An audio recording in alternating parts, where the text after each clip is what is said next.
Mga bro, magwa 1 minute honest review tayo ng mga pagkain dito sa 7-Eleven. Tara. Ito naman dun. So, tikman natin itong sweet pork bibimbap nila. Creamy meatballs. Ito naman yung dessert natin.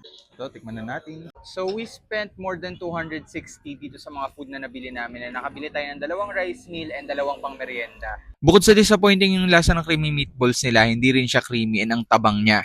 Ang maganda lang sa kanya, marami siyang kanin, kaya 5/10 naman siya sa akin. Yung pork bibimbap naman nila, malasa talaga yung sauce niya, malasa rin yung meat niya, and okay na okay talaga. Para siyang bagong luto.